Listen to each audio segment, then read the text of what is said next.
Hey folks, this is Gabe at security.org here to bring you a new VPN review. Today we're looking at a slightly lesser known VPN, Astral VPN. Now, I've known about Astral for a while, back from, I don't know, around 10 years ago when I was working in China, but you know how it's gonna go down. We're gonna break it down, give you all the details, and remember, if you'd like to see a comprehensive written review, you can see that over at security.org, where we bring you all the information in an easily digestible fashion.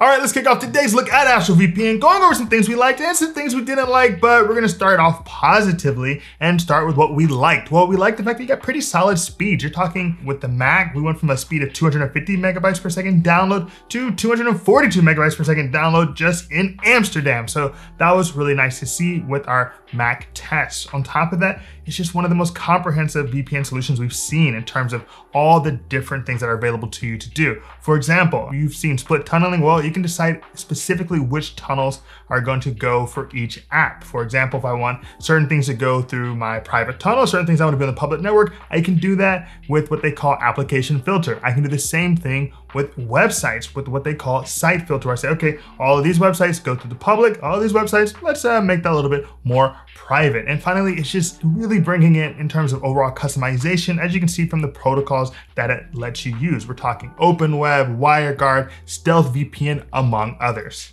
Now, when it comes to what we didn't like about Astral VPN, it's gonna have to be the price. It's rather spendy. Even when you're looking at it from an annual perspective, it's a little bit higher than some of its competitors. Now, granted, it is one of the more comprehensive solutions on the market when it comes to VPNs, but if you would like to do multi-hop, or you'd like to have your own private IP, that is gonna be an extra price on top of what you're already paying for Astral VPN.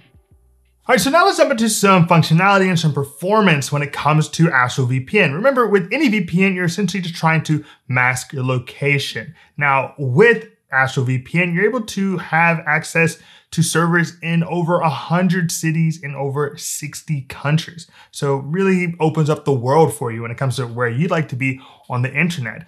Additionally, it has tons of different protocols, so really bumping up the encryption game. You have, of course, proprietary encryption methods like OpenWeb and Stealth VPN, and just about things that we're all familiar with, like WireGuard and OpenVPN. So a lot coming to the table when it comes to protocols with Astral VPN.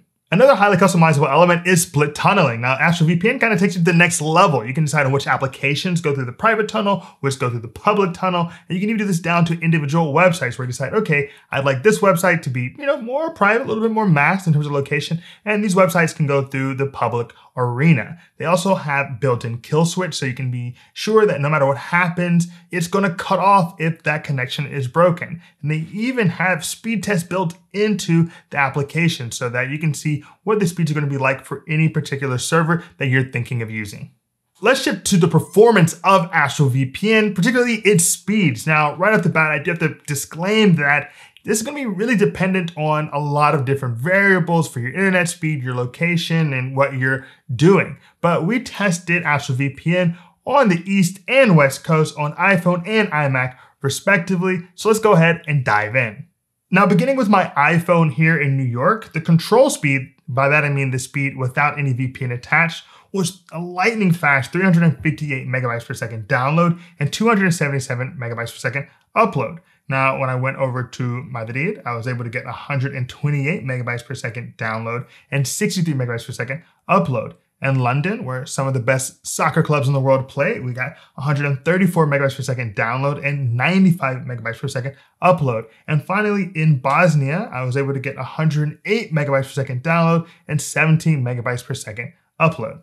Shifting to the Mountain West, where we had an iMac, we were able to do a control test with no VPN at 250 megabytes per second download and 22 megabytes per second upload. Now, when we decided to go right over to Sydney, Australia, we got a megabyte download speed of 208 per second and 19 megabytes per second upload. And for Amsterdam, 242 megabytes per second download and 21 megabytes per second upload.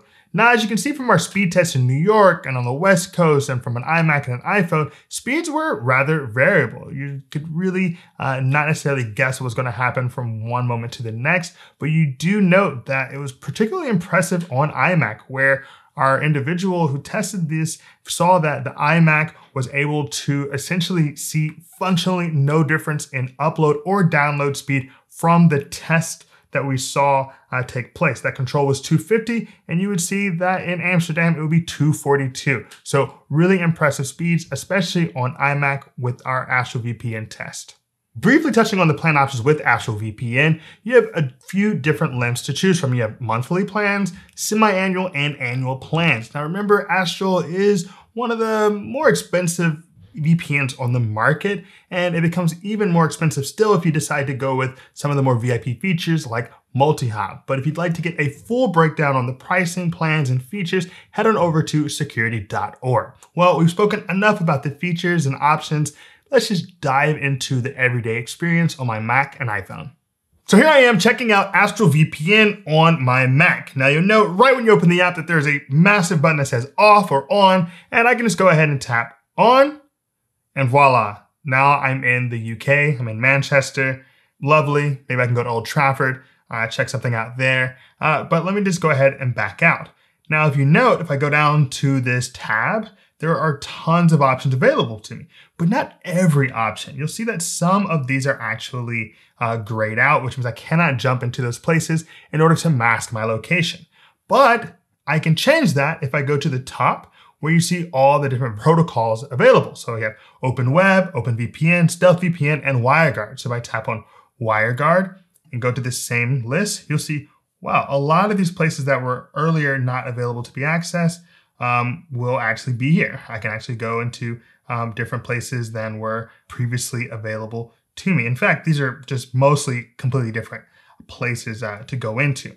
And you can do that for WireGuard, do the same for OpenWeb, and you can even do the same for Stealth VPN. So you have tons of options available to you right inside of the application. But of course, this is Astro VPN we're talking about. So that's just part one of everything that they're going to bring to the table. So if I go into that upper left-hand corner where you have those three lines, you'll see those are your settings.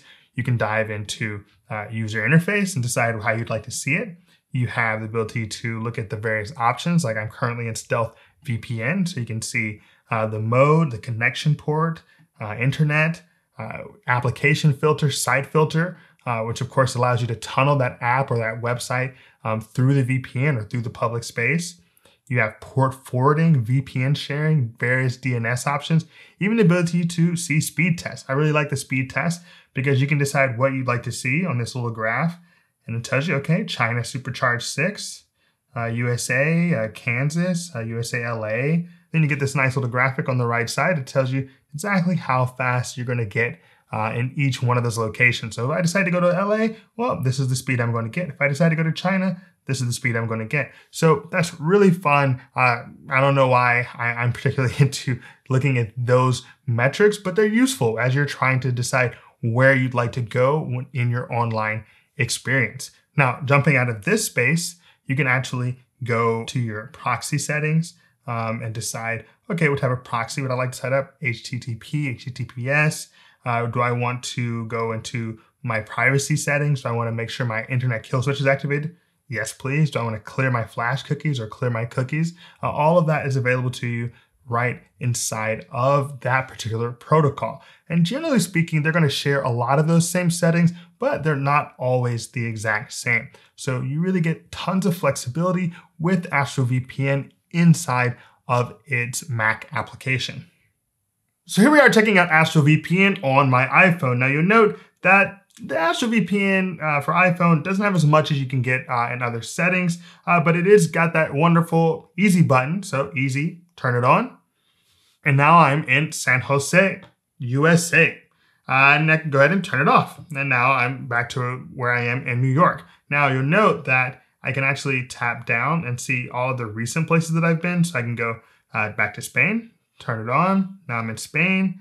I can turn it back off. Or I can actually go to all of the places available to me, and this is going to show me everything. So from a number of cities in the United States, to France, to Spain, to Czech Republic, to Lithuania, to Pakistan, all of these places are available to join directly from my phone. So here I am now in Vietnam. Now, beyond that, there's not a ton offered inside of the mobile application for iPhone. You can, of course, go back and forth between VPN protocols, TCP and UDP. You can see when it's going to actually expire for you.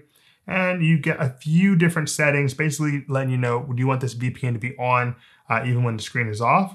Do you want it to reconnect? And what protocol would you like to be in? So generally speaking, not a ton going on inside of the Astral VPN mobile application for iPhone, but definitely functional, definitely giving you a ton of different servers to choose from, and it works well in that regard. Now I want to give you my final thoughts on Astral VPN, and Astral VPN is for experienced users. Let's just say it's for advanced users because it just offers so much. I mean, when it comes to a comprehensive VPN, it's definitely one of the most comprehensive that we've seen here at security.org. We're talking VPN sharing, dedicated IP addresses. It's really bringing a lot to the table, and you are going to pay for it. You know, that's going to be a little bit steep for some of us, but it's definitely going to allow you to really flex that noodle if that's really what you're into when it comes to your VPN experience. Now, for me personally, I really wish they would have maybe, improve the interface a bit, since I was using it back in like 2012 or so. But I guess they abide by the maxim, if it ain't broke, don't fix it. And frankly, there's very little to fix about Astral VPN. All right, you made it to the end of our review of Astral VPN, and thanks for sticking around, really appreciate that. And if you appreciated us today in our video, then go ahead and give us a like, drop us a comment. We'd always love to hear from you, or maybe even subscribe to our channel, security.org, where we're dropping the newest, the freshest, the most important information when it comes to home and digital security. Reviews, guides, comparisons, you name it, we're trying to bring it to the table. Now, as always, all of the relevant links can be found in the description below. And if you'd like to see a comprehensive written review, head on over to security.org. As always, my name is Gabe. This is security.org. Be secure.